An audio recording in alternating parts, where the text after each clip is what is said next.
C'est bon. Bonjour donc pour cette journée de leçons de cinéma.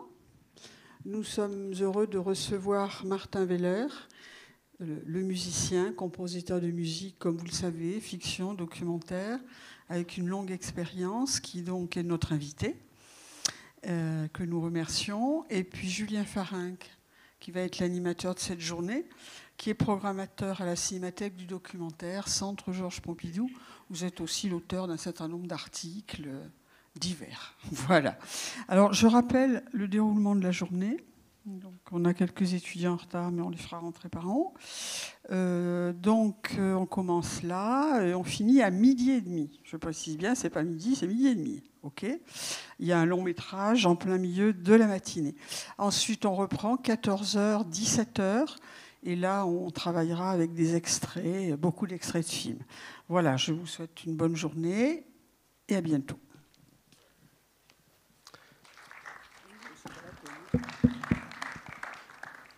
Est-ce que vous m'entendez ? Oui, très bien, super. Alors, bienvenue Martin, bienvenue dans cette salle. Moi, je suis donc, comme l'a dit Annie, programmateur de cinéma et de cinéma documentaire exclusivement, mais j'ai un intérêt assez ancien pour tout ce qui touche à la musique et au sonore. Donc, je suis très content de dialoguer avec Martin pendant toute cette journée.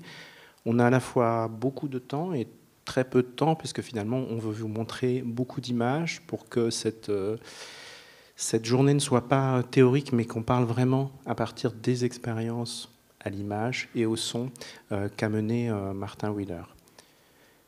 Annie disait que vous aviez une longue carrière. Ben oui, effectivement, maintenant ça commence à être tout à fait le moment justement pour y consacrer. Tout à fait long.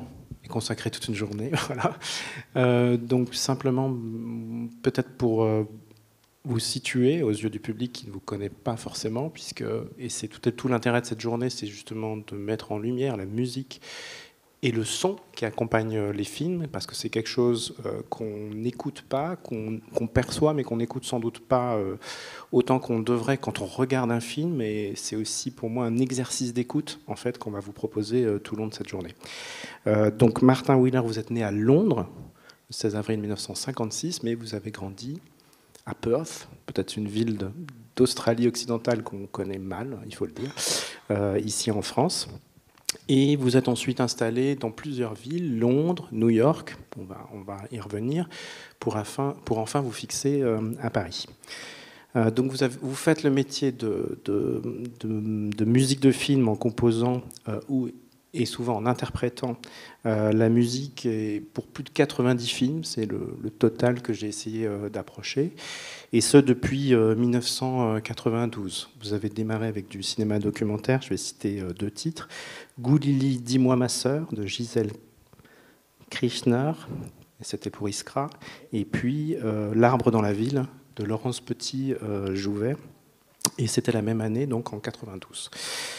La plupart donc, des films que vous avez mis en musique sont des documentaires, mais depuis quelques années, on a un nombre croissant de films de fiction.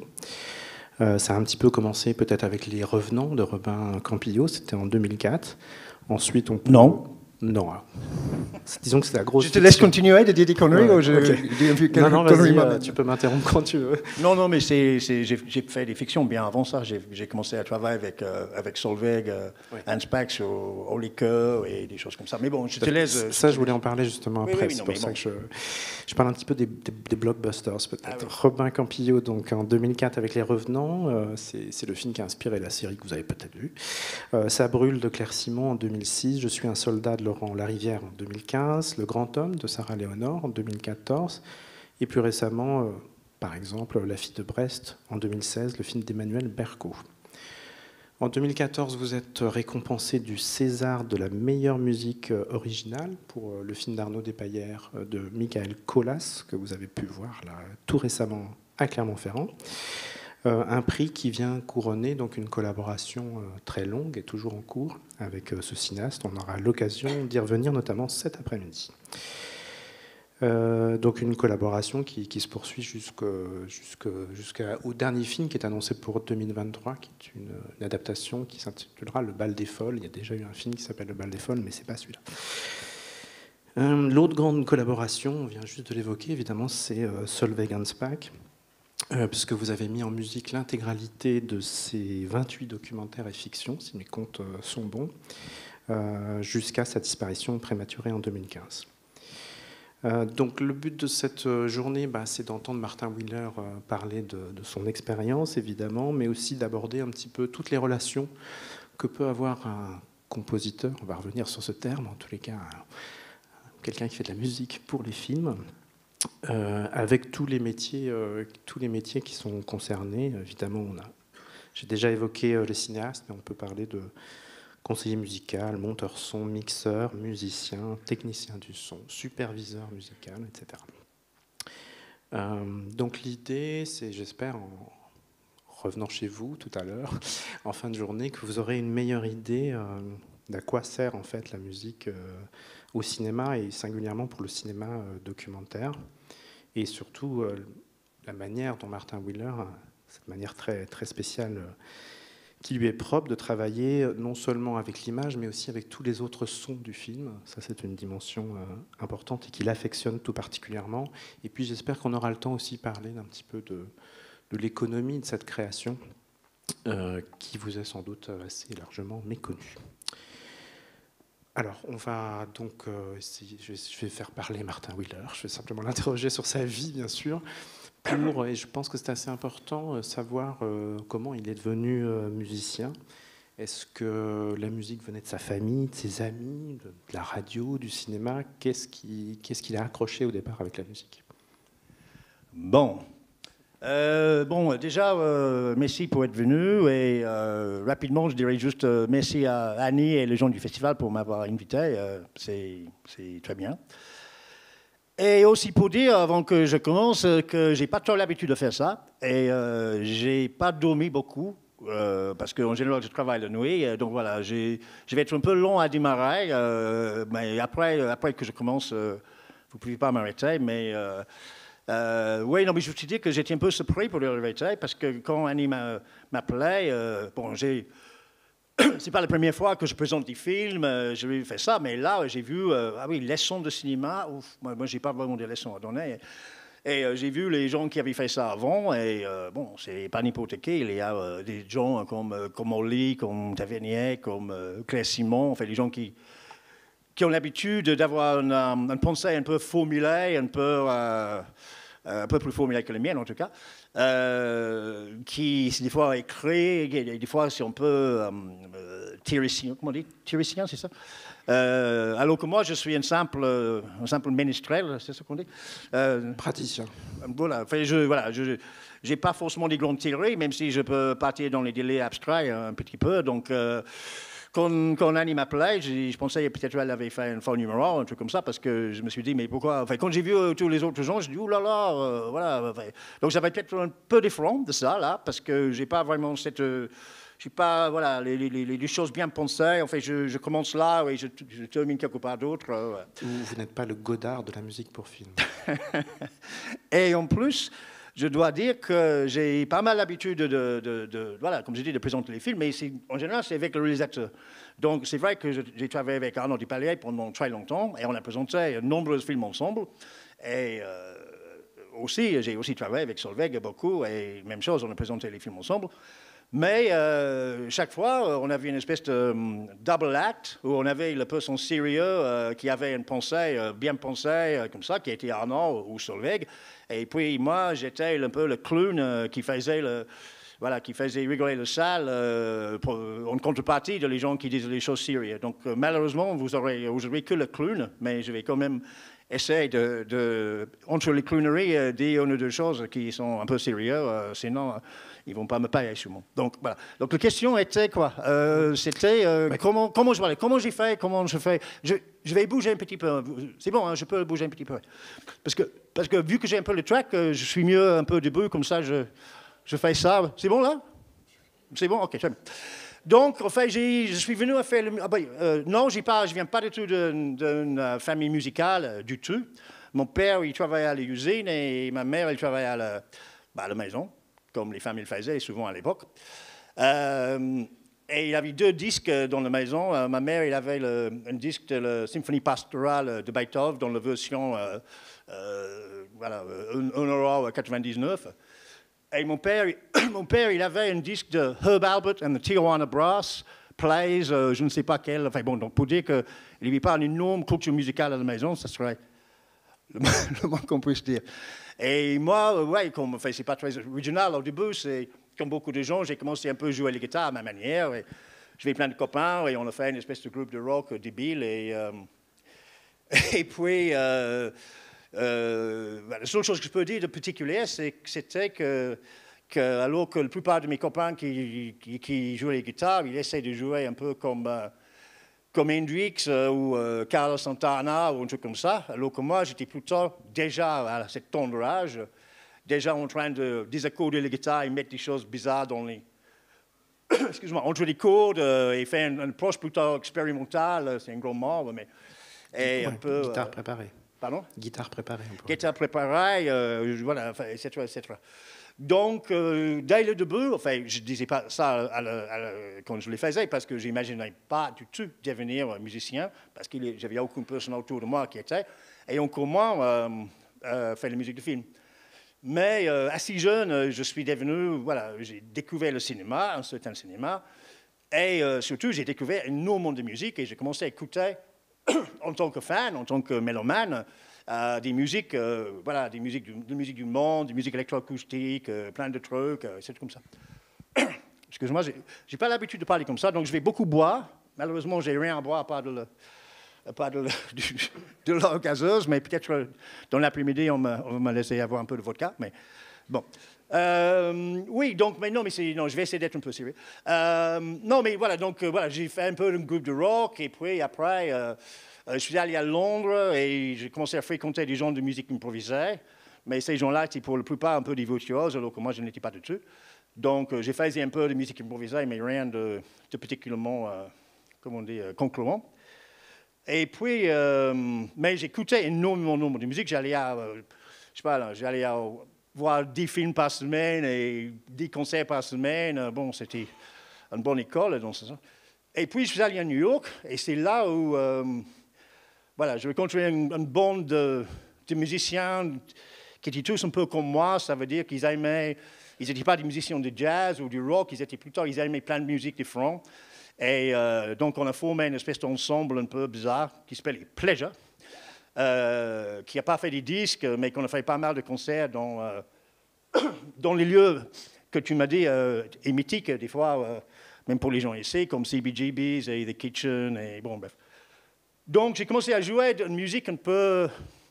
Enfin, une musique qui était un peu improvisée, sauf que ce n'était pas une musique de style, musique improvisée, parce qu'il y avait des éléments de... C'était l'époque où on avait les premières boîtes à rythme, mais moi, voilà, j'ai un côté un peu nerd, donc moi, je savais programmer, enfin, je savais un peu programmer les boîtes à rythme et tout ça, donc on a commencé à faire des musiques où il y avait un bassiste dub, un peu de boîte à rythme, moi j'ai joué un peu de guitare, un peu de destroy.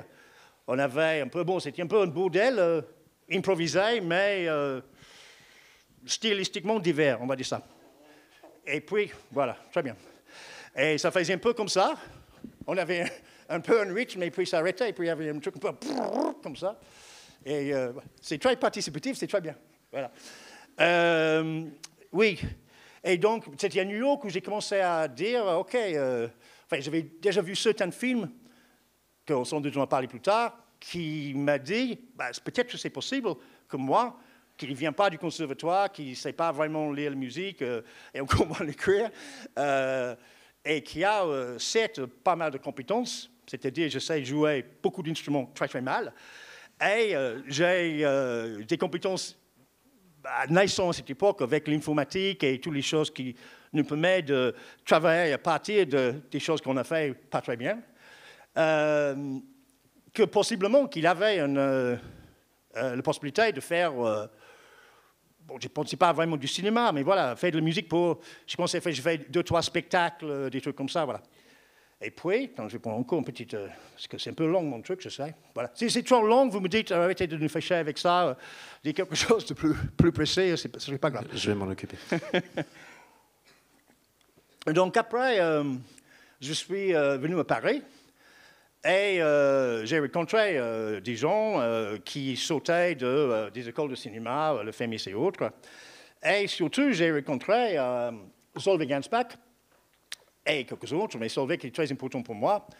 Et j'ai dit, bah voilà, je peux tenter de faire de musique pour, on va dire, l'audiovisuel, pour la télévision, pour ça. La première chose, enfin, s'il y a quelqu'un qui était ici hier, j'ai déjà dit ça, mais je vais dire une autre fois, c'est peut-être un peu drôle. Enfin, drôle, je ne sais pas, mais...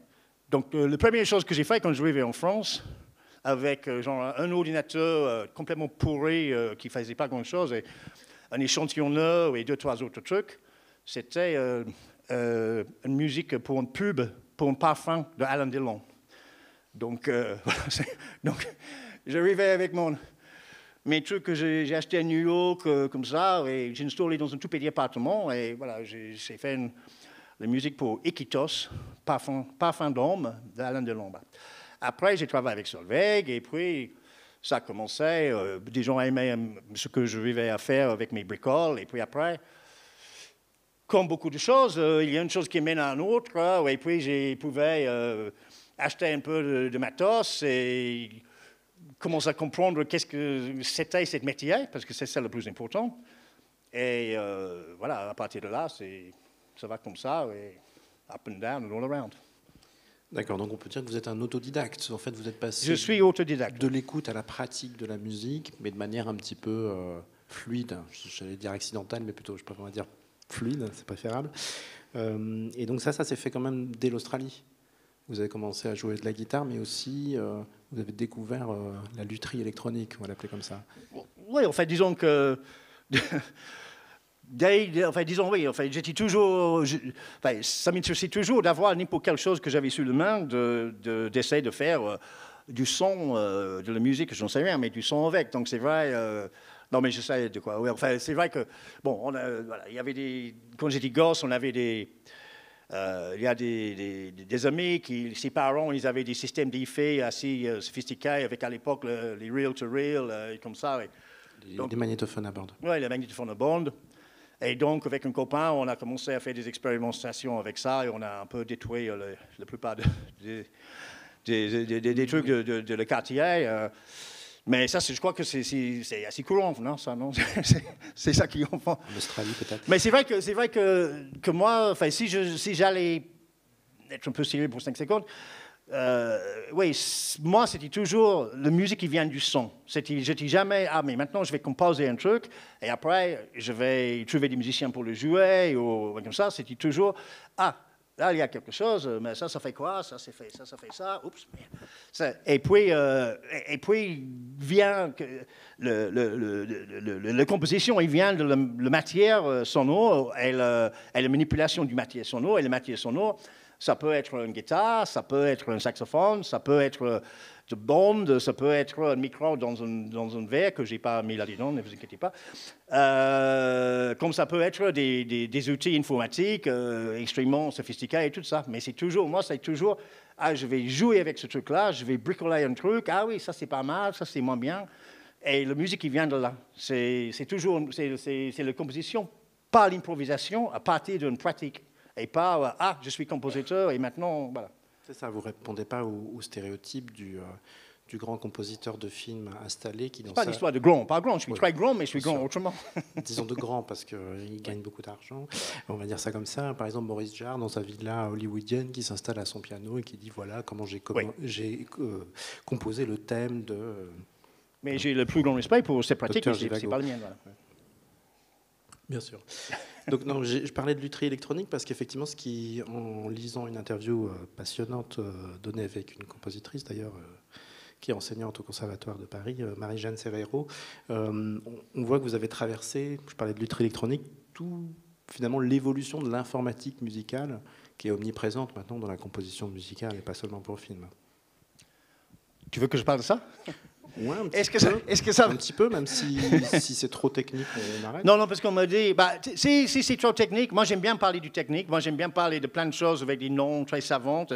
Après, je sais qu'il y a un public pour qui c'est pertinent et un public qui c'est un peu moins pertinent. Donc, peut-être si je... Ouais, enfin, attendez, est-ce que je peux juste vous demander, je vous vois assis, non, ça c'est mieux. Est-ce que je peux juste demander une question? Est-ce qu'il y a des musiciens ici?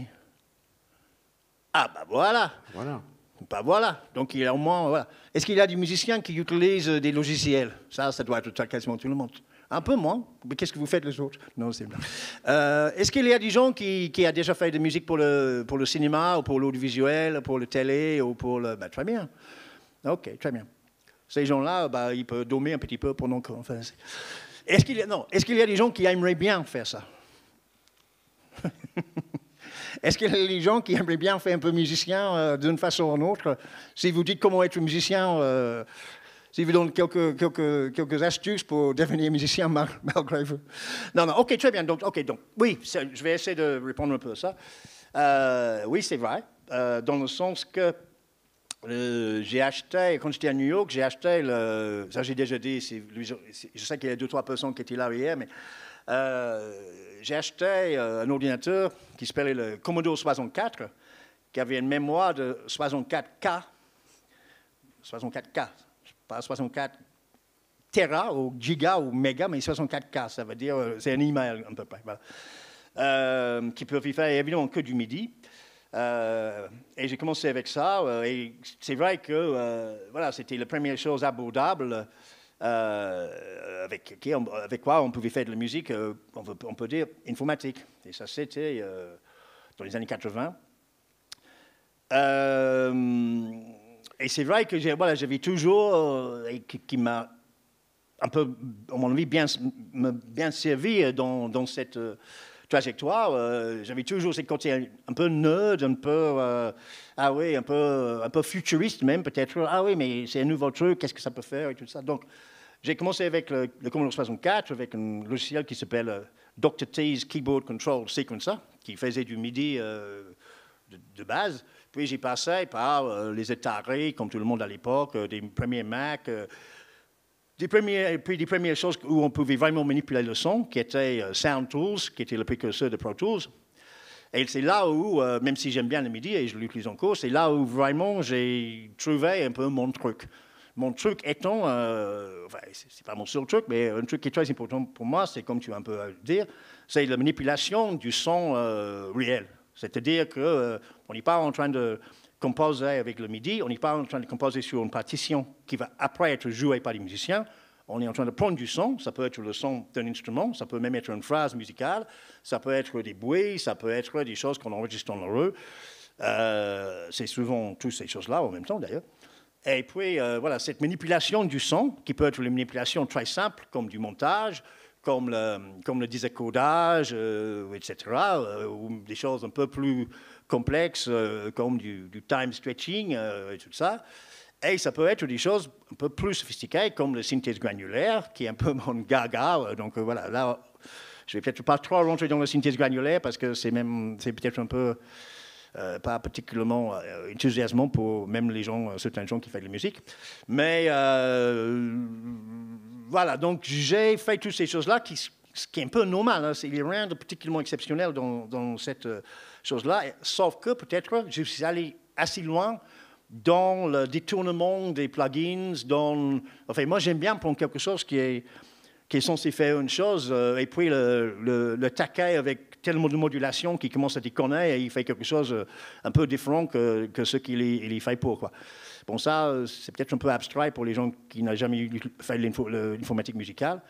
Mais, et en plus, je ne connais pas énormément de gens qui font la musique de film, qui ont fait des choses comme Maxim SP, des choses comme ça. Maxim SP, c'est un truc fait par l'IRCAM au début, c'est pas maintenant fait par l'IRCAM, mais... voilà, qui est une espèce de langage de programmation musicale où on prend des choses un peu comme du Lego, où on prend des petites choses virtuelles qui fait des choses qui fait des choses à le son, et puis après on met tous ces Legos ensemble et on fabrique notre propre logiciel qui fait des choses normalement voilà, un peu sur mesure et tout ça. Donc je dis pas que je suis le seul qui fait ça, c'est pas vrai de tout, mais bon, encore une fois, la plupart des gens qui font les musiques de film, ils ont des autres atouts, ils ont les autres compétences, ils ont les autres connaissances que j'en ai pas. Mais moi, peut-être c'est ça je suis assez atypique, je pense. Et peut-être là où je me situe, c'est un peu cette fascination de la manipulation de la matière sonore. Ce côté un peu nerd, hey, voilà, un nouveau plugin, on va voir si on peut les casser. Et le fait que, comme je dis, j'ai une pratique, je joue plein d'instruments. Quand je dis je joue, ça veut dire que je peux faire au moins un vague son suffisamment pour après échantillonner et trafiquer et transformer. Et peut-être l'autre chose, c'est peut-être le fait que j'ai pas, alors que probablement la plupart des compositeurs de musique de film que je connais, ils ont une très grande connaissance, pas tous, mais ils ont en général une très grande connaissance de musique classique, peut-être un peu de connaissance de musique pop, et peut-être un peu de jazz. Pas tout le monde, il y a des gens qui viennent du rock, évidemment. Et maintenant, depuis 20 ans, de la musique électronique aussi. Mais en général, c'est ça, les gens, ils viennent plutôt du conservatoire, ou peut-être d'un truc de rock, et ils ont un truc, je ne sais pas si on peut appeler ça vertical, mais ils ont un truc très profond dans la musique classique, mais ils n'ont peut-être pas un amour, une connaissance très étendue, très horizontale. Alors que moi, j'aime beaucoup de musique classique, mais je n'ai pas une énorme culture comme à beaucoup de compositeurs de musique classique. Je ne connais pas tous les 10 000 trucs de Mozart et comme ça, pas que, je ne sais pas vous dire ça. Par contre, j'ai toujours, en tant que fan, recherché des musiques que je ne connaissais pas et qui allaient me faire un peu bouger dans la tête. Donc j'ai une connaissance de beaucoup de musique du monde, de musique malgache, de musique vietnamienne, de musique mauritanienne, et puis de musique électroacoustique, ou plein de choses comme ça. Et je ne joue pas, je n'ai jamais fait une folle musique ethnique dans ma vie. Mais le fait que je connais et j'aime beaucoup toutes ces musiques, ça rentre inévitablement dans la pratique. Ça veut dire, je sais que j'ai une façon de fingerpicker la guitare qui vient de musique malgache, qui vient peut-être un peu de musique ouest-africaine, etc., etc., etc. Donc voilà, je suis quelqu'un un peu atypique, mais la seule chose que je dirais pour n'importe quelle personne qui pense faire de la musique de film ou autre, c'est qu'en fait, c'est un atout. À mon avis, je ne dis pas qu'il faut faire comme moi, je dis qu'il faut faire comme... tout le monde a une spécificité, c'est peut-être un peu banal, un peu un cliché de le dire, mais je dis ça vraiment sincèrement, c'est que si vous aimez beaucoup le drum and bass ou l'opéra, comme ça, vous pouvez commencer à faire, en tout cas au moins essayer de faire une pratique musicale pour le cinéma ou autre qui est pas uniquement le drum and bass ou l'opéra, mais une chose qui est centrée sur ce que vous aimez faire, ce qui est de spécificité, soit instrumentale ou soit de goût, tout simplement, quoi. Voilà. Donc on a compris, vous n'êtes pas du tout un compositeur au sens d'écrire de la musique, mais vous êtes toujours en recherche, vous êtes un explorateur du sonore. Et, si on veut, et du coup, ça veut dire que vous enregistrez principalement à la maison. Principalement, oui, j'ai la chance d'avoir un studio qui est maintenant pas mal, parce que j'ai, grosso modo, tout l'argent que j'ai gagné, qui n'est pas forcément beaucoup, mais des fois, je ne suis pas à peu près correctement sur les films, j'ai mis tout ça dans les machines, dans les instruments, oui, donc j'ai un studio qui n'est pas... je ne peux pas enregistrer un orchestre, évidemment, mais je peux enregistrer 2-3 musiciens si nécessaire, et surtout beaucoup moi-même. D'accord. Mais oui, je travaille, moi, 90% des choses, je fais à la maison, et 90% des choses, je fais moi-même, peut-être avec des autres musiciens, mais c'est moi qui les enregistre, c'est moi qui fais les arrangements et qui fait, à peu près tout. Ok. Alors, comme on va bientôt lancer la projection du film, je vais peut-être juste poser une dernière question. J'en avais plein, mais c'est pas grave. Non, juste, effectivement, quand on s'est rencontrés pour préparer cette rencontre, vous m'avez cité 3 films, 3 musiques de films qui vous ont particulièrement marqué. Ascenseur pour l'échafaud, le film de Louis Malle avec la musique de Miles Davis, Aguirre de Werner Herzog avec la musique de Popol Vuh, et puis aussi Blade Runner de Ridley Scott avec la musique de Vangelis. Et donc ça, c'est... Et puis... J'ai lu aussi que j'en vais ajouter une 4e qui est Providence, c'est ça, d'Alain Resnais? Pas vraiment particulièrement pour la musique, c'est un film qui m'a marqué, mais je ne dirais pas que c'est surtout le côté musique. Non. Et ça, on peut dire que c'est des musiques très différentes, et c'est vrai que est-ce qu'une bonne musique de film, c'est quelque chose qu'on peut réécouter sans le film, ce qui est un peu ce qui est arrivé pour Ascenseur pour l'échafaud, parce que finalement c'est une musique que les gens connaissent indépendamment du film. C'est des musiques qui s'échappent finalement des films. Mais qu'est-ce qui vous a particulièrement inspiré très rapidement sur ces 3 films? Ok. ok, je crois qu'une autre chose, excuse-moi, je crois qu'une autre chose qui est un peu une de mes spécificités, si j'ose parler comme ça, c'est que moi j'aime beaucoup, j'aime pas uniquement ça, mais j'aime beaucoup ce que j'appelle les musiques immersives. C'est-à-dire que je crois que ces trois films, effectivement, ils ont trois musiques radicalement différentes l'un de l'autre, mais tous les trois, c'est un peu, excuse-moi, c'est un tout petit peu différent le Miles Davis pour le film de Louis Malle. Mais dans ce film-là, la musique, c'est vraiment... Je ne sais pas comment expliquer. C'est pas quelque chose qui est en train de souligner des choses. C'est pas quelque chose qui accompagne la... Oh là là, ça va. Bon, le cliché, c'est un personnage à part entière ou un truc comme ça. Mais déjà ce film-là, le balade la nuit avec cette musique-là, j'ai l'impression que la musique, il fait partie de l'environnement, quoi. C'est immersif, on est là-dedans. Et encore plus, beaucoup plus, on a Gear, le film d'Herzog, je ne sais pas si vous avez vu ça, mais c'est un film absolument fantastique, ou Blade Runner, que peut-être il y a plus de gens, le premier Blade Runner, peut-être plus de gens l'ont vu. Mais dans les deux cas, pour moi, c'est des musiques immersives. C'est des musiques, c'est pas une musique qui me dit quelque chose narrativement ou comme ça, c'est une musique qui fait partie, qui fait presque comme un décor. Et quand on rentre dans le film, on entre à l'intérieur de cette musique-là, et la musique, il est là, ça crée un sens de place, ça crée un sens d'un univers, quoi. C'est un univers. Moi, j'aime bien, pas uniquement, parce que, évidemment, excuse-moi, à chaque fois je dis j'aime ça, à chaque fois je dis j'aime aussi autre chose, mais bon, c'est un peu vrai. Mais et dans les musiques que j'aime chez les autres, et dans ce que je fais moi-même, c'est pas toujours comme ça, parce que c'est pas tous les films qui amènent à une pratique comme ça. Mais c'est vrai que probablement les choses qui m'amènent à penser qui m'amènent à essayer moi-même de faire de la musique pour le cinéma, c'est surtout des choses qui m'ont donné cette impression un peu, des fois, un peu narcotique, comme on dit, un peu d'hallucination, de rentrer dans quelque chose. Et quand on voit des films comme Aguirre ou Blade Runner dans un cinéma avec une bonne son, franchement, c'est un trip, comme on dit. Donc, et il y a certains films que moi j'ai fait que je trouve qu'il est un peu dans une façon différente. Par exemple, Colas, il y a moins de musique, c'est moins immersif, mais c'est quand même, en tout cas, ce qu'on essaie de faire, c'est quelque chose où la musique qui saute de le son général du film. Voilà. Mais après, je fais aussi des choses, comme vous allez voir, complètement différentes, des petites mélodies. Voilà.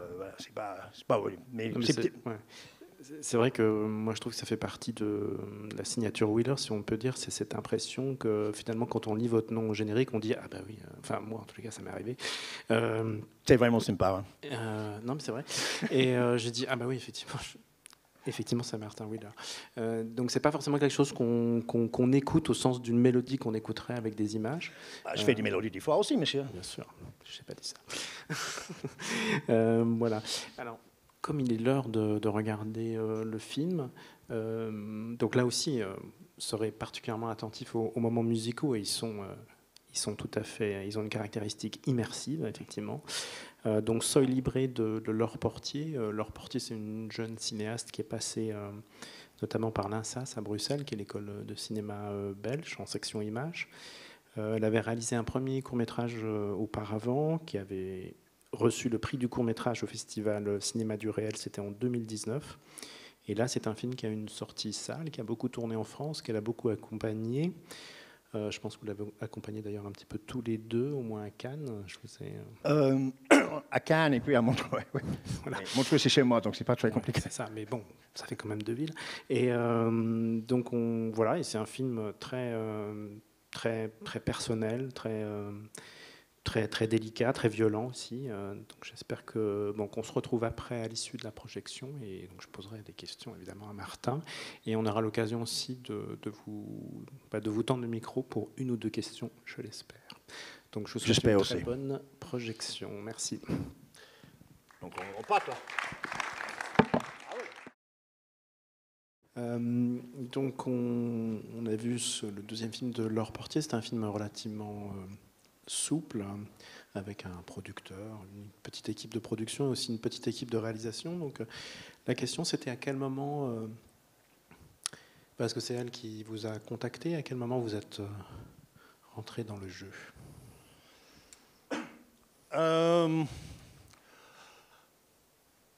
Bon, est-ce que je veux bien parler de ça, mais je trouve que c'est un film hyper fort. Tu trouves que c'est le bon moment pour parler de... Non, mais je veux bien, ok, très bien.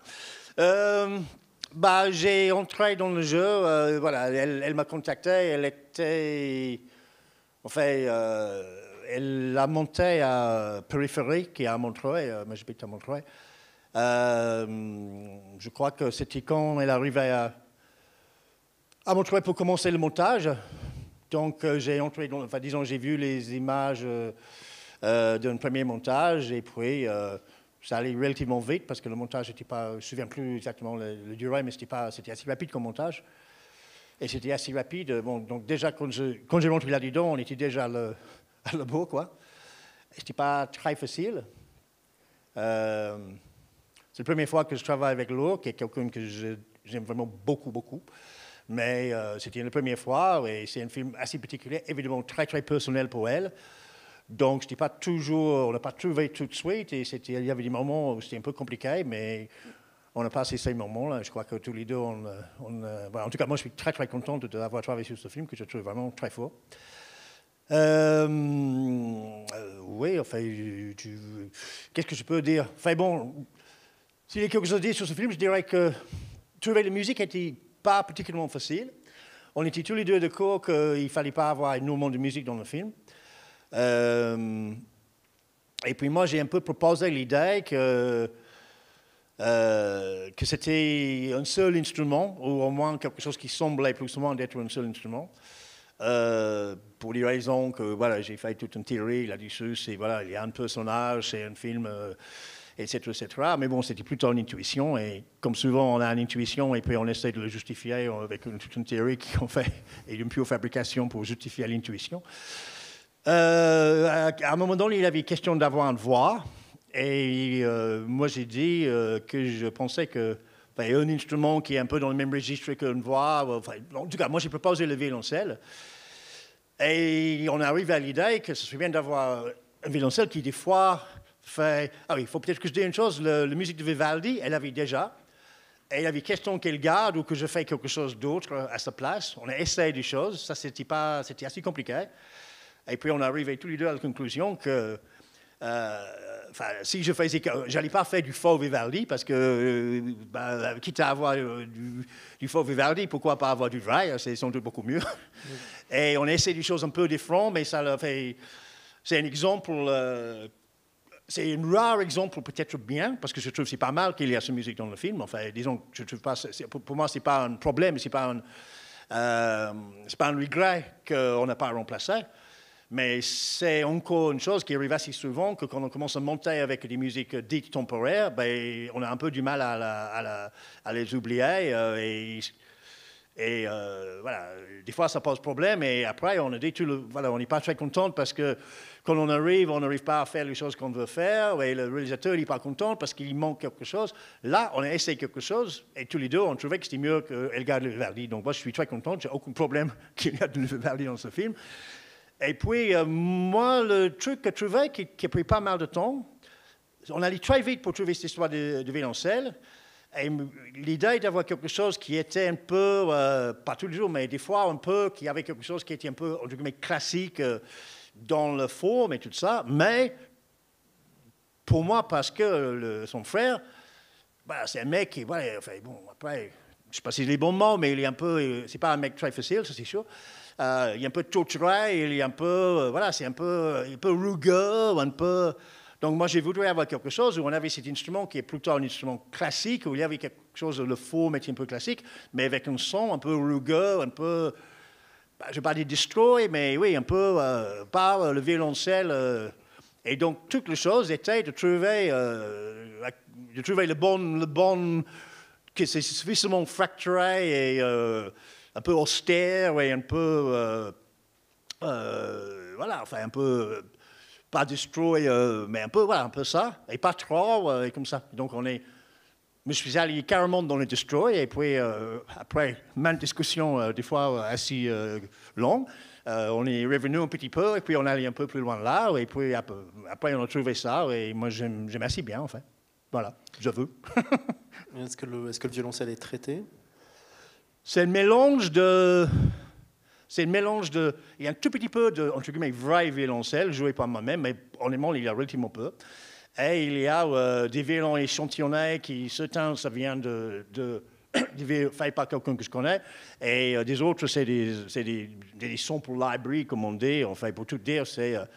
pour les musiciens, c'est un truc contact qui s'appelle Spitfire Alternative Strings, ou je sais pas, et j'ai pris les choses les plus rugueux là-dedans, et je l'ai un peu désaccordé, et j'ai ajouté un peu de ci et de ça, j'ai fait des choses pour... Et puis c'est un mélange de plusieurs choses, mais l'idée, c'est... on s'en fout. Enfin, bon, je ne dis pas que quelqu'un dans le public va dire « Ah oui, c'est un seul violoncelle ». Non, c'est pas ça, mais l'idée, c'est c'est une seule voix, c'est un peu... que ça représente, c'est pas un truc orchestral, c'est un truc, c'est un peu monolithique, un peu, un peu obsessionnel, peut-être un peu comme ça. Donc ce violoncelle composite, on va l'appeler comme ça, c'était un peu pour donner de la complexité à... Parce que c'est un peu... C'est la voix intérieure, la voix de l'âme d'Arnaud. Bah, j'espère, oui. Enfin, c'est un peu ça l'idée. Oui. Enfin, bon, je sais pas si ça marche ou pas, mais enfin, oui, c'est un peu complexe et c'est un peu, voilà, comme je dis, il y a un côté un peu rugueux, un peu destroy, un peu fracturé. C'est pas un truc très content, c'est pas un truc très calme, c'est pas un truc. Bon, j'espère que ça va un peu avec le personnage et le film. Parce que le film, évidemment, c'est un personnage. Et en plus, la deuxième partie, comme vous avez compris, c'est lui qui filme lui-même. Oui. Mais c'est aussi une relation entre les deux, évidemment. Bien sûr. Donc... Mais la musique, elle intervient à des moments très courts dans le film. On l'a même pas au générique de fin ni au début. Donc c'est quelque chose d'un peu caché d'une certaine manière. Je ne dirais pas discrète. Discrète, peut-être, oui. Je ne dirais pas caché. Non, mais c'est un film assez radical. Hein. Je veux dire, c'est un film assez radical. L'eau, c'est une réalisatrice assez radicale. Voilà, c'est quoi l'expression? Elle ne va pas par quatre chemins. Elle va par un chemin relativement droit. Et enfin, il y a des endroits où ça a du sens de avoir la musique. Il y a plein d'endroits où il n'y avait jamais, à aucun moment, comme évidemment la scène avec le grand-mère, où il n'y avait jamais... Moi, je vais démissionner si on me proposait, mais elle n'est pas proposée. Enfin, bon.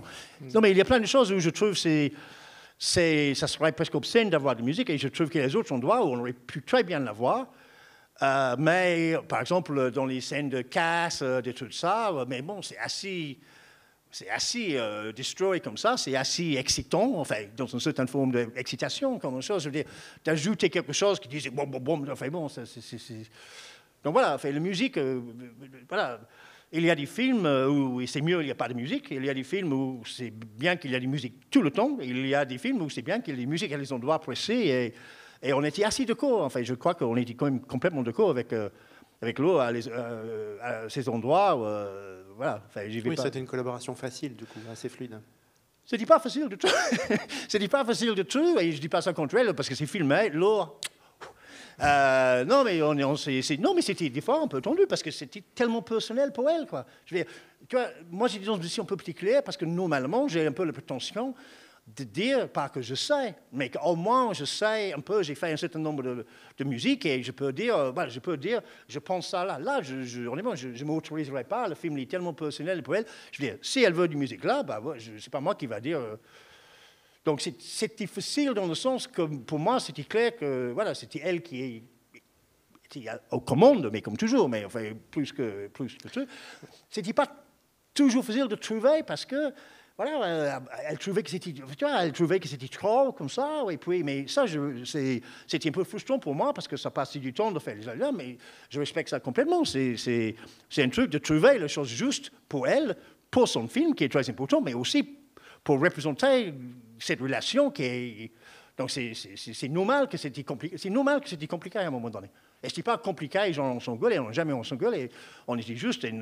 Voilà, on n'arrivait pas à trouver le truc juste. Moi, je trouve que c'était juste. Après, elle dit, oui, c'est bon, ouais, mais après... voilà, on a... Mais c'est normal, c'est le travail. Hein, c'est pas... Moi, En plus, on a passé des soirées à... Pas s'engueuler, mais de discuter...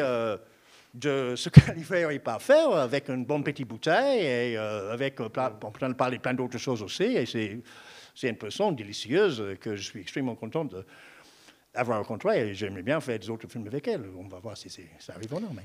Et on a parlé tu parlais de musique provisoire. Et le Stabat Mater, c'était quelque chose auquel elle était vraiment attachée ou... Mais ça, c'était un peu ambigu parce que moi, je trouvais qu'elle était très attachée. Et elle, à un moment donné, elle disait qu'elle ne voulait pas, c'était trop, peut-être, je ne vais pas dire ce qu'elle a dit parce que je ne me souviens pas des mots, mais moi, ce que j'ai compris, elle trouvait que c'était trop convenu. Et donc, et après, moi, j'étais dans une chose où j'étais en train de dire, mais attends, soit je fais quelque chose de complètement différent, et je ne suis pas sûr que toi, ça va avoir le même sens que ce musique-là, mais on ne va pas. Mais elle ne m'a jamais demandé de faire du Faux Vivaldi, hein, mais même si je m'en souvenais bon, peut-être que je suis en train d'halluciner ça, mais je ne pense pas. Je crois que j'ai même fait un Faux Vivaldi juste pour montrer ce qu'il ne fallait pas faire. Voilà, et parce que ça m'amusait. Mais ce n'était pas très bien. Voilà, donc j'ai fait exprès que ce n'était pas très bien pour le convaincre de garder le... Non. Ouais, enfin, en tout cas, non, c'était absolument pas... Si la question, c'est est-ce qu'elle était absolument sûre de garder ça tout le temps? Non, c'était mis en question comme tout était mis en question, en tout cas. Mais ça, c'est bien, pour moi, c'est... Et la musique dans le montage son, peut-être expliquer un peu comment ça a été travaillé sur ce film? Le quoi, pardon? Avec le montage son, comment est-ce que la musique... Est-ce que c'était particulier sur ce film? C'était rien de spécial. La personne qui a fait le montage son, c'est quelqu'un que je connais, mais il n'avait pas... lui, il a fait le montage son. C'était pas un film... Ça veut dire que moi, j'ai pas fait du création sonore. S'il y en a très peu, c'est lui qui l'a fait. Il y en a un peu quand même, il y a dans la peinture des fois. Non, c'était plutôt, pour une fois, j'ai resté à ma place, je faisais de la musique et voilà, les autres, ils ont fait ce job et bon, on a utilisé la musique de façon assez normale. Quoi. D'accord, non mais d'ailleurs on verra d'autres... Ah oui, il y a plein d'autres films où je n'ai pas resté à ma place et j'ai allé marcher sur les pieds de tout le monde, ça c'est sûr, mais pas sur ce film-là. C'était très sage. On verra ça cet après-midi, donc un peu de... J'anticipe pour que vous restiez évidemment cet après-midi. Voilà, peut-être je peux vous proposer si vous avez des questions, peut-être de vous faire passer le micro. Oui, ça suit bien. Ça suit bien d'avoir... Super, oui. J'ai une question, merci. Donc, toi, tu vas faire aussi le mec qui passe le micro et tout ça, c'est polyvalent. Bonjour, j'ai 3 petites questions. Vous avez parlé du fait que vous étiez du coup en salle de montage. À quel moment, en fait, est-ce que quand vous faites la musique de film, est-ce que vous voyez le film fini complètement ou presque? Ou est-ce qu'il y a des moments où vous intervenez vraiment au début du montage? Enfin, à quelle phase, normalement, vous arrivez? Et aussi, est-ce que parce que monsieur a parlé du montage son, est-ce que vous êtes en salle de mix quand le film est en train d'être mixé ou pas? Et 3e question, vous avez parlé de l'obscénité. Enfin, vous avez dit, ouais, ça aurait été même obscène de mettre de la musique sur la scène de la grand-mère. Mon avis, hein, mon avis personnel, voilà. On peut avoir un autre... Non, mais justement, souvent, c'est un peu cliché, mais je trouve aussi que ça arrive... Dans des films, la musique est là pour appuyer. On dit « Oh, ils ont sorti les violons ». Ou... Il y a beaucoup de piano dans les films de documentaires. Souvent, le piano... Enfin, moi, à chaque fois, je le remarque et c'est souvent un peu obscène. Et j'ai pas vraiment de questions, mais je me demande ce que vous en pensez. Pourquoi il y a cette mode, entre guillemets, d'appuyer là où il y a beaucoup d'émotions, comme si on n'était pas sûr on n'avait pas confiance dans les images. Enfin, quel est le rôle de la musique à ces moments-là? Pourquoi les gens ils veulent rajouter toujours de la musique? Voilà, merci. Wow, ok. Il faut que je me souvienne de ça. C'était quoi? La première chose, c'était quoi exactement? À quel moment du montage vous... Oui, ok. Oui, non, c'est ça. Non, mais je me souviens. Je dis ça toujours, ça dépend. Ça veut dire que... C'est un peu con de dire ça, mais c'est vraiment le cas. Ça veut dire, ce film-là, au début, je suis arrivé au début du montage. Non, pas tout au début, c'était déjà, relativement proche du début du montage. Mais ça m'arrive de lire un scénario 1 an avant qu'un film ait tourné et déjà commence souvent avec les gens avec qui j'ai travaillé plusieurs fois. Il n'y a pas vraiment un truc classique, mais en général, c'est pendant le montage. Et normalement, on espère, même si malheureusement ça arrive des fois, c'est pas bien si c'est à toute fin de le montage, parce que, comme tout le monde sait, je crois, c'est que quand on met une musique, bah, ça change la durée du plan tout le temps. Donc les rares fois, malheureusement, c'est pas si rare que ça, mais en tout cas, bon, il y a certains types de plans. Souvent, on dit, bon, cette musique-là, on va mettre une musique là parce que c'est une respiration. C'est une respiration où c'est, voilà, ça. Et souvent, c'est par exemple, ça peut être un travelling, c'est le classique, ça peut être comme ça. Bon, quand on met une musique là-dessus, 99,9% du fois, on dit, il n'est pas assez long notre plan. Parce que ça, donc, ce qui n'est peut-être pas grave si c'est que ça, parce que peut-être on peut allonger le plan, mais peut-être on ne peut pas, parce que peut-être on a... Donc, c'est pas bien du tout, et je ne pense pas que je suis le seul à penser ça, d'arriver après le film est monté, ça peut que être... Après, des fois, c'est ça qui arrive, et on fait le mieux, et des fois, c'est très bien. Mais en tout cas, ça serait, à mon avis, ça serait toujours mieux de ne pas arriver à la fin de la... Après, est-ce que je vais en mix? Ça dépend. Là, je crois que peut-être que j'ai passé un jour, mais non, je crois, j'étais pas en mix là. Mais souvent, je suis en mix. Ça dépend plus de ça dépend un peu de la relation que j'ai avec le réalisateur, la relation éventuellement que j'ai avec le mixeur.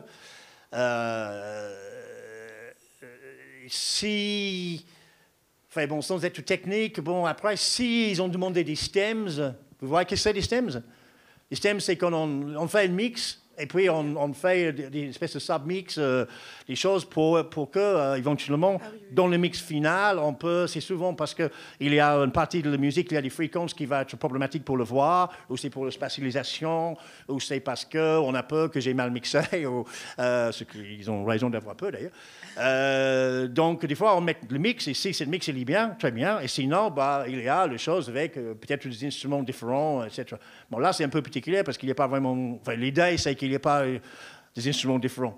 Mais quand il y a des stems, des fois, on dit, écoute, ça serait bien qu'il suive bien parce qu'on ne va pas faire des choses disrespectueuses, irrespectueux avec la musique. Des fois, on dit justement, il faut surtout que Martin ne vienne pas dans le mix parce qu'on va changer le mix interne de sa musique pour des raisons sans doute très bien et ils vont faire la gueule. Ce qui est, normalement, je ne fais pas de gueule, mais bon, je comprends. Donc, ça dépend un peu de, à quel point je suis central. Il y a des films où je crois qu'il y a une grande confiance entre moi. Après, il y a des choses où je n'ai pas le temps, parce que ça prend du temps. Et des fois, le mix, il peut être dans une autre ville, il peut être... et des fois, j'ai simplement pas le temps, et des fois, simplement, ils pensent que ça serait mieux que je ne suis pas là, parce que soit ils ne me connaissent pas, soit il me connaît un peu trop, voilà.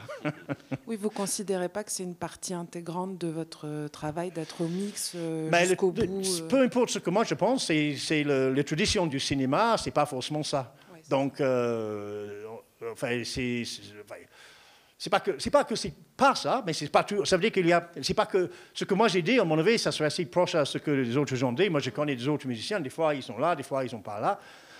Mais ça dépend aussi, parce que par exemple, les mix de long métrage, ça peut être tout long, hein, c'est des semaines, quoi. Et enfin, bon, si c'est des semaines, l'autre côté de Paris, encore plus, si le mix, il est à Londres ou à Bruxelles ou je sais pas quoi. Bon, vous n'êtes pas payé pour ça. Moi, je n'ai pas connu un prod qui dit, on va payer le compositeur pour passer 6 semaines de faire rien, quoi. Enfin, non. Mais après, souvent, peut-être on passe. Moi, en général, si je ne suis pas là, pas en général, mais souvent... on me demande, ou moi je demande, des fois moi je demande, pour passer à la fin. Bon, après, le mixeur, il a peur parce qu'il pense qu'ils vont perdre du temps parce que je vais dire, mais non. Mais tout le monde pense toujours que le compositeur va dire, mettre la musique plus fort. Ma musique n'est pas assez forte. Alors, je ne sais pas pour faire semblant que je suis quelqu'un de bien, parce que vous avez déjà compris que je ne suis pas. Mais moi, je suis plus souvent en train de dire, non, c'est trop fort, comme ça. Enfin, pas toujours, mais je suis... Une musique qui est censée être fort, il faut qu'il est fort. Souvent, la musique n'est pas... je ne me souviens pas avoir dit, peut-être une fois dans 50 mix, de dire je trouve que la musique peut être un peu plus fort. Et probablement 10 fois, j'ai dit je trouve que cette musique-là est un peu trop fort. Et voilà, donc voilà, comme quoi. Et il y avait une autre partie Oui, sur l'obscénité de la musique oui. dans certaines... Bah oui, enfin oui, et le piano et tout ça. Oui, ok. Non, mais ça, c'est un truc personnel. Hein. Je veux dire, c'est pas... Enfin, moi, je suis assez d'accord avec vous que souvent, il y a des films... Enfin, souvent, des fois, il y a des films où, comme vous dites très justement, on saute les violons pour prier quelque chose qui n'a pas vraiment besoin d'être prié. Ça c'est pas forcément obscène. C'est peut-être juste, moi, je considérais que c'est peut-être pas bien, ou c'est peut-être un peu trop, ou c'est peut-être un peu évident, un peu simple, un peu convenu, quoi. Après, il y a des choses, mais ça, c'est un truc personnel, politique, presque déontologique et tout ça. Voilà. Après, les trucs, le piano, mais c'est très intéressant parce que c'est sûr que quand on...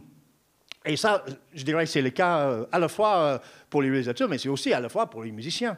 Que quand on ne sait pas quoi faire, quand on ne trouve pas un truc, une singularité, une spécificité à ce film pour dire, OK, là, c'est un violoncelle, ou là, c'est un truc électronique, comme ça, c'est presque le truc défaut, pas défaut, c'est peut-être là, on allume les choses qui s'allument, et c'est un piano. Et c'est à la fois un peu con et à la fois un peu normal. Enfin, c'est quand même l'instrument en Occident, en tout cas, qui est un peu... Enfin, traditionnellement compose avec ça. Enfin, moi, je peux dire les choses le contraire. Je peux dire que dans une certaine situation, c'est un peu, entre guillemets, passe-partout. C'est quelque chose qui est tellement utilisé que ce n'est pas connoté, ça veut dire que ce n'est pas connoté jazz, ce n'est pas connoté ça, c'est voilà, comme ça. Après, je peux dire le contraire. Je peux dire que c'est un instrument bourgeois, occidental, et que, voilà, il y a plein de choses où pourquoi on met un piano là. Enfin bon, moi, j'aime beaucoup le piano, mais j'aime beaucoup l'absence de piano aussi. Très bonne question. Merci.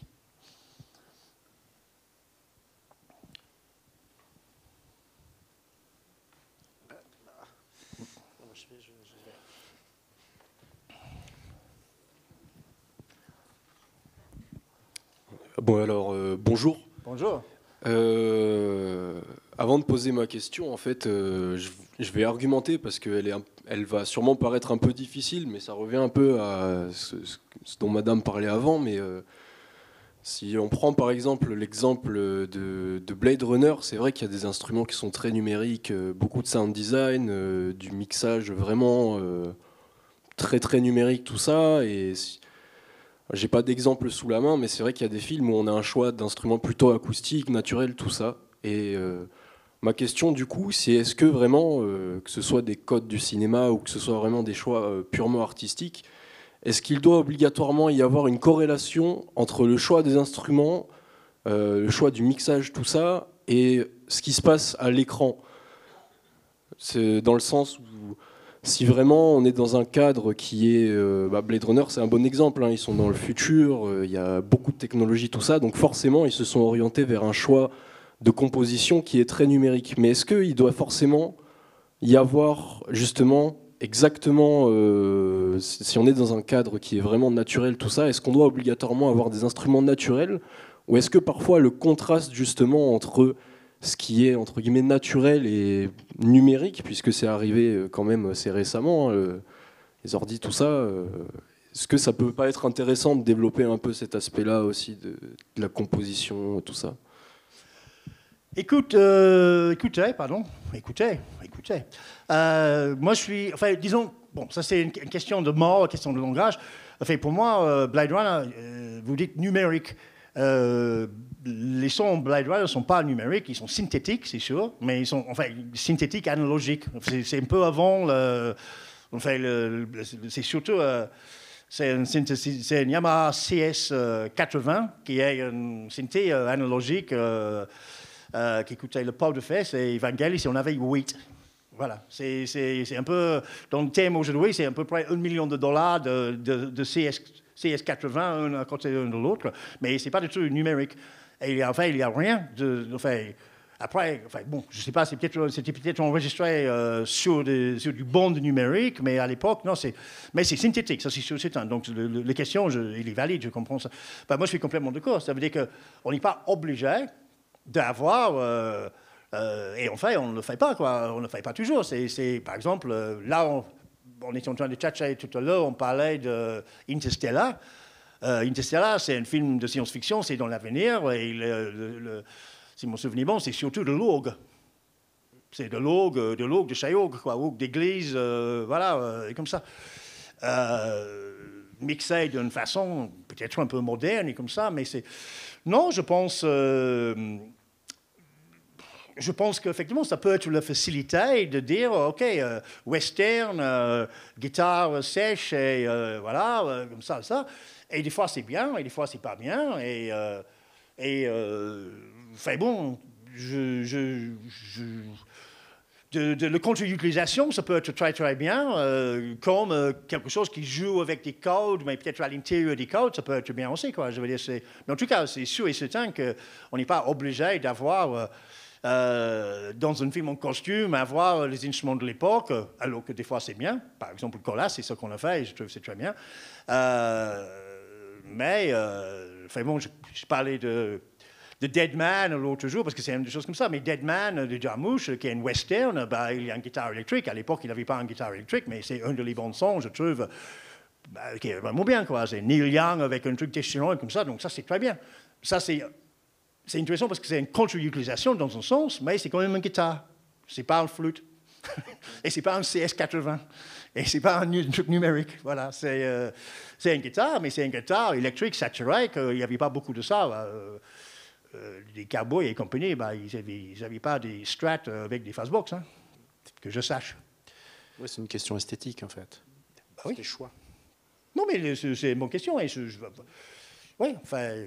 Tout est possible, et moi, par nature, mais ça c'est moi, hein, par nature, moi je serais plutôt pour la contre-utilisation, peut-être pour après revenir sur quelque chose qui est plus classique, parce que je trouve que ça marche mieux, mais de sensibilité, je serais plutôt, voilà, je suis un rebelle, moi, je veux faire la contre-utilisation, mais des fois, les choses le plus bien... Voilà, vous avez un film peut-être, et vous pouvez essayer plein de choses. Et la meilleure chose, c'est un piano avec des arpèges, les choses les plus classiques. Mais en tout cas, de mon point de vue, je sais que si moi je fais ça, je vais faire quelque chose de différent. Pas parce que je suis tellement bien, mais parce que je suis tellement mauvais que je ne vais pas arriver à faire les choses normalement. Donc ça va être un peu à côté et ça va être un peu bizarre, quoi. Donc ça va être avoir un peu de spécificité, de singularité et tous ces autres mots qui commencent avec un S et qui terminent avec une voyelle.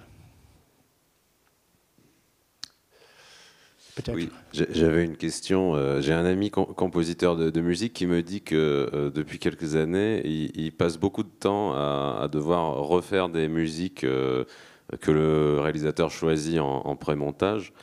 Donc il monte avec de la musique, le réalisateur, et après il vient voir le compositeur et puis il lui dit voilà à peu près ce dont j'ai besoin.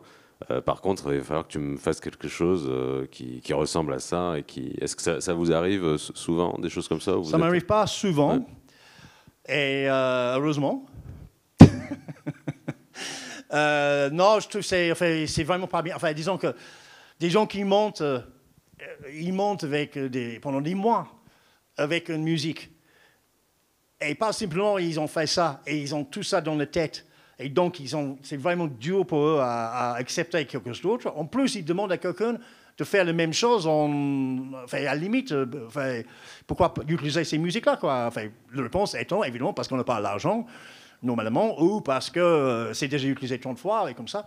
Mais ça m'est arrivé, ça ne m'a pas arrivé beaucoup, Dieu merci. Mais ça m'est arrivé une fois. Enfin, ça, c'est très... Il faut que je fasse gaffe à ce que je dis là, parce que ça m'est arrivé une fois qu'un film que je ne vais pas nommer... avec un réalisateur que je ne vais pas nommer, qui n'est pas le mec le plus facile, qui n'est pas l'être humain, homme ou femme, le plus facile sur cette planète, et de loin.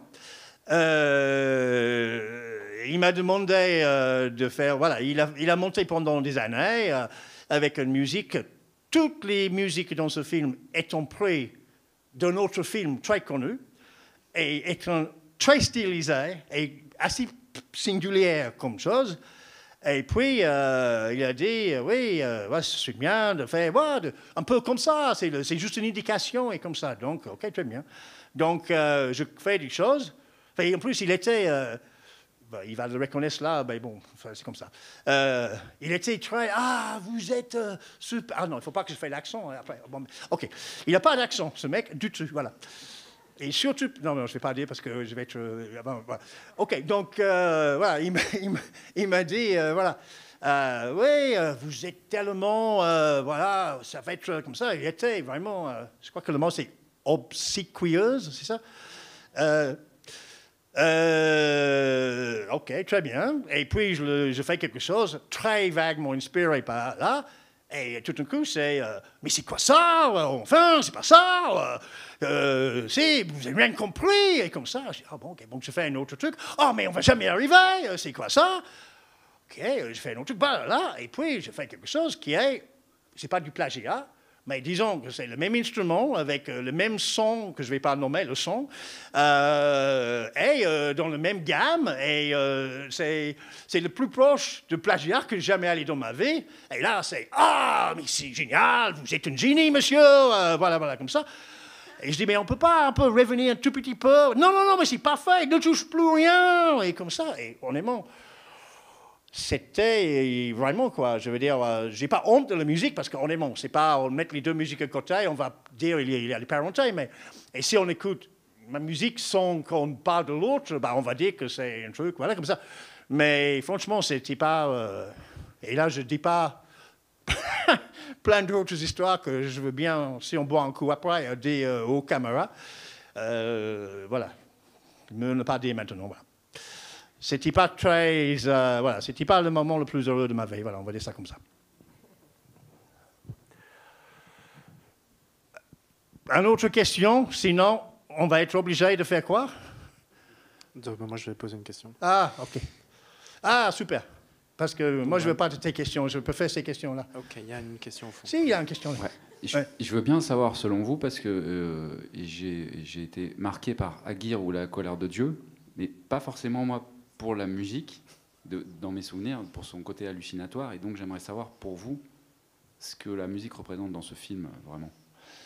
Ben, écoutez, moi, je vous dis, revoir le film. Et, non, mais je ne dis pas, enfin, je ne suis pas en train de dire j'ai raison. En plus, vous avez dit simplement, vous ne vous souvenez pas. Moi, en tout cas...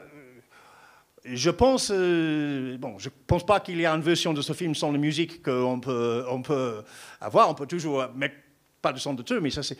Je pense que ce musique, voilà, je pense que ce musique sans le film, c'est autre chose. Non, je pense que ce film sans la musique, c'est vraiment autre chose. Donc, je dis pas que c'est forcément. Enfin, moi, je l'ai remarqué, mais je suis sûr qu'il y a plein de gens, et peut-être que vous, comme avec il y a plein de films que moi je vois, tout en étant musicien, tout en étant et je saute le film, je trouve que c'est mauvais ou je trouve que c'est bien et je me souviens pas vraiment de la musique. Qui ne veut pas dire que la musique il est bon ni que c'est mauvais. Ça veut dire simplement que voilà peut-être c'était très bien et c'était censé avoir cet effet et c'était pas censé être quelque chose d'être remarqué. Moi j'ai fait des films comme ça et c'est très bien et après c'est pas parce qu'un film musique est remarqué ou pas remarqué qu'il est bon ou mauvais, quoi. C'est deux choses comme ça. Là, je pense vraiment que c'est une musique qui est très forte et qui a un effet sur les images très fort et que le film, sans cette musique, il n'est pas le même film. Et moi, je l'ai beaucoup remarqué, la musique, mais si vous n'avez pas remarqué la musique, ça ne veut pas dire que ça n'a pas eu son effet. Et moi, je suis relativement convaincu que ça a eu l'effet, sans forcément que vous avez rendu compte de cet effet. Essayez de regarder le film encore une fois. Vous avez vu récemment ou c'est un lointain souvenir? Ouais. Oui, mais est-ce que vous avez revu le film récemment? Non, pas récemment. Ouais. Mais essayez de regarder le film, ça se trouve assez facilement dans les endroits illégaux. En fait, je suis sûr qu'inconsciemment, elle m'a emmené dans justement ce voyage hallucinatoire. Mais je voulais savoir justement pour vous, en fait, comment c'est fait. Enfin, comment c'est fait? Comment dire? Comment c'est fait? Pourquoi cette musique, pourquoi vous avez cité cette musique pour ce film, quoi? Parce que moi, ça a eu un effet. Je sais pas. Parce que je trouve le film m'a énormément marqué. Après, j'ai beaucoup remarqué la musique la première fois. J'ai revu le film quelques jours après, et j'étais voilà, de façon un peu analytique. Cette époque-là, c'était avant que j'ai commencé à faire des musiques de film. J'ai fait un peu de musique, mais c'était avant que je commençais à faire la musique de film. Donc, je n'étais pas du tout dans un truc de, voilà, c'est mon profession, voilà, mais et je trouvais que la musique était vraiment incroyablement bien pour le film. C'est pas forcément une musique... Enfin, moi, j'ai écouté la musique en dehors du film, et je trouve que c'est bien, mais c'est pas... Mais je trouve que c'est assez magistral dans ce film. Pour des raisons que j'ai dit avant, c'est un truc... Bon, après, il y a des gens qui veulent dire ambient, des trucs comme ça, mais maintenant, ambient, ça veut dire tout et son contraire. Mais moi, j'utilise le terme immersif. Comme on dit, pour moi, c'est quelque chose... Ça veut dire, il y a cette jungle... Il y a cet endroit qui est quand même un peu hallucinant. Ce film entier, il est hallucinant. Vous avez des conquistadors espagnols qui parlent en allemand, en plein jungle amazonien, avec des Indiens qui étaient là-dessus, qui parlent aussi en allemand. Et vous avez, déjà, bon, après, j'ai rien contre. Il y a plein de films où on parle anglais. Hein, c'est pas plus ridicule qu'ils parlent allemand qu'ils parlent anglais en français, mais c'est juste pour l'anglais de voir un film où tout le monde, indien indien, c'est pas le moment, peuple premier, et conquistador secondaire, ils parlent tous dans une langue tierce, l'allemand. Bref. Et puis, pour vous qui a vu le film, c'est juste, voilà, on est dans un jungle qui est tout, il y a des singes partout, c'est hyper, oui, pour moi, c'est pas psychédélique, mais voilà, c'est un truc un peu narcotique, il y a une chose comme ça, et je trouve que cette qualité immersive, en tout cas pour moi, d'être à l'intérieur de quelque chose qui peut être un peu un rêve ou un mauvais rêve pour certains, voilà, le musique, il participe, il me enveloppe, et voilà, je trouve que c'est très très fort. Mais après, bon, c'est des goûts et des couleurs, hein, je veux dire, Mais regardez le film encore une fois, je suis sûr que, moi, en général, il y a relativement peu de films que je dirais avec autant de force. Je suis sûr que la musique marche hyper fort dans ce truc-là. Voilà. Si je peux ajouter, la musique, elle est exposée dès le départ du film. C'est-à-dire qu'elle est très proéminente dès la première séquence, qui est la séquence où l'expédition en fait descend dans la jungle amazonienne depuis la cordillère. Et donc la musique séquence absolument magnifique. Une séquence, oui, tout à fait magnifique, et qui vraiment justement pose la musique dès le départ, et qui, pour revenir à la discussion de tout à l'heure, c'est un peu une musique à contre-emploi d'utiliser cette musique synthétique pour un film en costume. Hein, c'est ce qu'on évoquait. C'est une musique, oui, pour moi, c'est pas vraiment un contre-emploi, c'est un problème, mais vis-à-vis de la question du monsieur tout à l'heure, voilà. Mais oui, dans un sens, oui. En tout cas, c'est pas de la musique de l'époque, et c'est pas de la musique classique. C'est une musique qui a été commandée au groupe aussi, hein, si je me rappelle Pardon bien. C'est une musique qui a été commandée au groupe, ouais. Si je me rappelle bien à l'époque. À Florian Fricker, qui est le mec principal de Popol Vuh. Oui. C'est ça.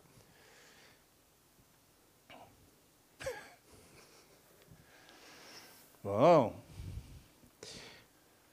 Qu'est-ce qu'on va faire maintenant, alors, on répond aux questions.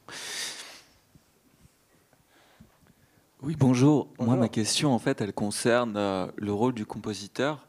J'ai l'impression qu'aujourd'hui, le rôle du compositeur n'est vraiment plus le même, dans ce sens où, par exemple, dans les années 90, il y avait une approche compositionnelle qui était beaucoup plus thématique. Quand on prend, je ne sais pas, tous les films de Spielberg, il y a des thèmes qui sont extrêmement remémorables. Aujourd'hui, j'ai l'impression que c'est beaucoup moins le cas. En fait, on se souvient beaucoup moins des films pour leur musique, presque. Et en fait, quelle est votre position par rapport à ça? Voilà. Merci. Moi, je n'ai pas vraiment des positions. Ça veut dire que moi, je veux bien parler de musique des autres. Ça ne me gêne pas de le faire, mais je n'ai pas vraiment une position ni morale, ni vraiment... Enfin, je crois que vous avez raison jusqu'à un certain point. C'est sûr que... il y a des gens qui aiment bien la musique thématique, avec les grandes mélodies, avec les choses qu'on se souvient, et choses comme ça, qui se plaignent que maintenant, il y a beaucoup de choses, voilà, entre grands guillemets, ambient, que, voilà, il y a... après, je parle de Hans Zimmer, mais Hans Zimmer, il a fait plein de trucs qui sont hyper baroques et hyper quelque chose, mais bon, une certaine école de Hans Zimmer et les autres, voilà, on va avoir des choses des choses comme Inception et compagnie. Voilà, enfin, c'est des musiques plus minimales et c'est des musiques qui sont moins thématiques et comme ça. C'est vrai, mais moi, personnellement, ça ne me gêne pas du tout. Enfin, moi, j'ai l'impression que maintenant, il y a un choix. Il y a plusieurs écoles, ça dépend du film et tout ça. Je n'ai pas l'impression que ça a disparu, les mélodies, ça a disparu les choses thématiques. Et personnellement, peut-être parce que je suis plus proche dans certaines de mes orientations à certaines de ces musiques, je suis peut-être plus minimaliste que baroque, je suis peut-être plus... je ne sais pas, voilà, enfin, mais moi, tu vois, enfin, vous voyez, il y a plein de musiques, il y a plein de films où il y a une musique complètement thématique, comme ça, que j'aime bien en tant que spectateur, et comme ça. Mais j'entends, mais enfin, moi, je pense pas qu'on peut dire que maintenant, tous les films, ils ont un truc minimaliste à certaines choses d'intime, mais c'est sûr qu'il y a plus que ça qu'il y avait avant, parce qu'il n'y avait quasiment pas ça avant, à part pour vous, justement. Mais peut-être que la mélodie s'est déplacée du côté des musiques additionnelles. Et peut-être que, effectivement, maintenant, dans certaines grosses productions de cinéma, on cherche moins le thème et la mélodie du côté de la musique originale, même si on le cherche, je pense, toujours autant. Mais on va aussi faire intervenir des musiques qui sont déjà connues des spectateurs. Et c'est là où on va chercher des tubes, des musiques additionnelles qui sont déjà dans l'oreille de tout un chacun. Bah, c'est pas faux ce que tu dis, mais je suis pas sûr que ça réponde à la question de monsieur. Pour moi, ça c'est un autre truc. Ça, c'est un autre truc qui se faisait pas... Parce que ça se faisait quand même. Il y a plein de films, même des années 50, où il y a une chanson. Mais l'idée, comme Tarantino a passé par là, on va dire. Comme Hans Zimmer a passé par là pour les autres choses. Mais oui, c'est une autre chose. Mais moi, je trouve ça bien. Moi, franchement, moi, j'ai aucun problème avec des films où il n'y a pas de musique originale de tout, mais qui a une super bonne, comme on a dit tout à l'heure, playlist. Moi, ça ne me gêne pas du tout. Je trouve ça très bien. Et je trouve ça très bien, les films hyper minimalistes. Et je trouve ça très bien, les films avec des choses qui partent dans tous les sens. Moi, je suis pour... la diversité. Oui, mais c'est quoi le truc maoïste? Un million de fleurs...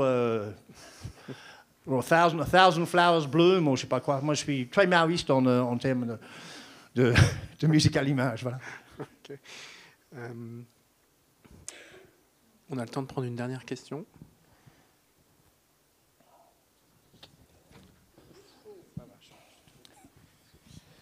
Très bien, la petite danse. Par rapport, c'est pas tout à fait la question que posait la personne, mais c'est juste un truc plus de culture générale, peut-être que je n'ai pas. Quand vous composez de la musique, en fait, vous faites des morceaux, parce que ce que disait monsieur, les morceaux un peu classiques, on peut avoir des vinyles de musique de film avec un orchestre et des chansons, des morceaux entiers. Vous, quand vous composez, vous faites des morceaux entiers, après vous mettez une petite partie de ce morceau dans le film, ou comme par exemple dans ce film, c'est assez court les moments de musique, donc ou est-ce que vous composez juste ces morceaux, et même en général, est-ce que vous savez maintenant comment on fait? Est-ce qu'on fait des morceaux comme ça longs et on insère, et du coup par rapport à ça, par rapport à l'édition de disques, est-ce que vous avez des musiques de vos films qui sont sorties en disque ou pas, et est-ce que c'est par rapport à ça que c'est le cas ou non?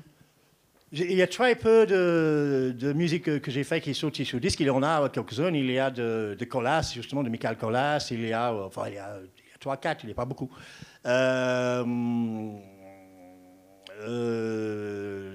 J'essaie de... oui, non. Moi, je ne peux pas parler pour tout le monde, mais je crois que je peux un peu quand même. Moi, je pense que c'est relativement rare qu'on compose. En tout cas, moi, c'est sûr que c'est pas simplement rare, ça arrive quasiment jamais, où on compose un long truc de 1 heure ou 30 minutes, et puis après, on va prendre les petits bouts pour aller là et là.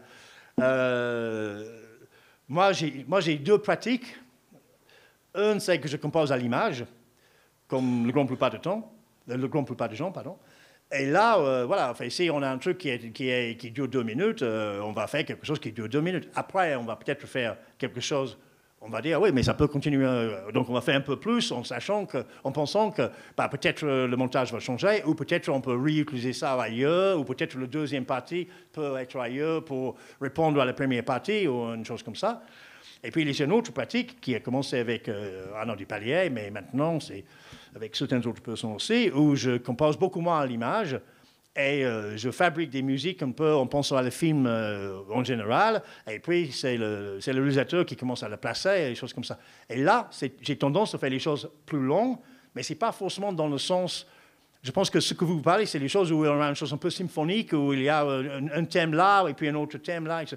C'est pas ça, c'est juste que je fais des choses qui restent un peu près dans le même endroit, mais qu'il y a de mouvement, il y a de la complexité et de la variété, je crois, à l'intérieur de ça.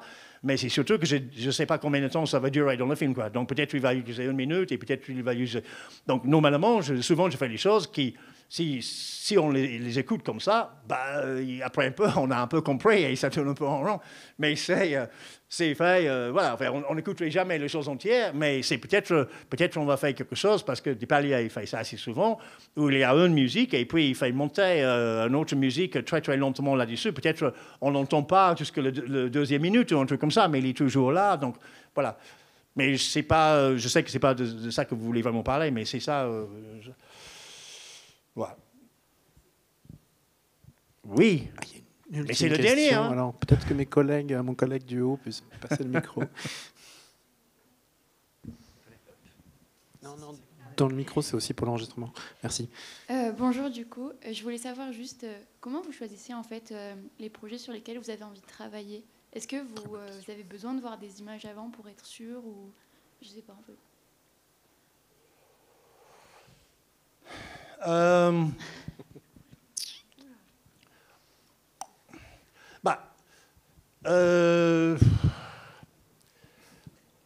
En tout cas, moi, ce que j'ai jamais fait, jusqu'à maintenant, c'est dire, oui, je veux faire votre film, et puis vu les images, et dire, ah, j'ai changé de vie.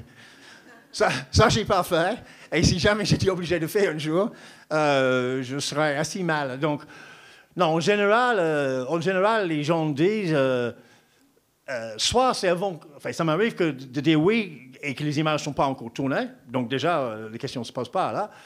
Et en général, les gens disent, voilà, j'ai pensé à vous pour mon film, est-ce que vous êtes libre? Est-ce que l'idée vous intéresse? Oui, l'idée m'intéresse, oui, je suis libre. Donc, je vous envoie quelque chose et après, on parlera après. Donc, enfin, là, imaginons qu'il y avait des choses et j'ai dit, je ne veux vraiment pas faire ça. Là, je peux toujours inventer que tout d'un coup, je ne suis pas libre ou une chose comme ça. Enfin, je ne me souviens pas que ça arrivait vraiment comme ça, mais... ouais, enfin, je ne dis pas que je dis... Enfin, moi, j'aurais tendance à dire non. Déjà, je ne dis pas non aussi souvent que ça, parce qu'il faut bien travailler. Et parce que, enfin, pour une raison que je ne sais pas... En général, les gens qui me proposent de travailler avec eux, c'est des gens qui font des choses intéressantes. Bon, ça peut sembler un peu prétentieux, genre, voilà, pour avoir le bon goût de m'appeler, il faut forcément être quelqu'un de génial et comme ça. Je ne dirais pas forcément ça, mais bon, enfin, disons qu'il y a tout un cinéma que je ne dis pas que j'aime pas, mais disons que peut-être... je serais un peu... c'est pas vraiment les choses que je serais le plus apte à faire, qu'ils vont pas me demander en tout cas, parce que ce que je fais, ça serait trop bizarre ou pas assez... Et puis après, il y a une autre chose, on va pas vraiment rentrer ensemble, mais il y a quand même des films qui sont faits avec une logique assez industrielle. Il faut dire des choses comme on dit à l'américain, où vous avez... Voilà, il y a beaucoup d'hierarchie, il y a des superviseurs musicaux, il y a tout ça, et j'ai fait un peu de ça et j'aime pas trop. Moi, je suis plus... je suis un peu old school dans le sens là où moi j'aime bien les choses où il y a un rapport fort, direct avec le réalisateur et pas toute une hiérarchie entre les deux et tout ça.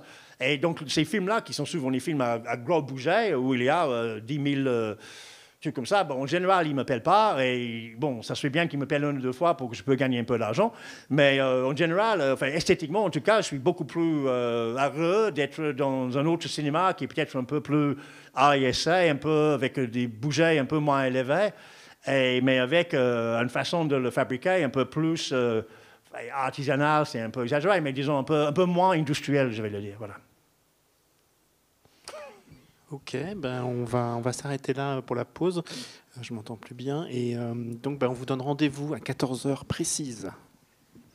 N'est-ce pas, Martin? Bah oui, parce qu'on me dit. Merci beaucoup. 14h précise. Voilà, merci.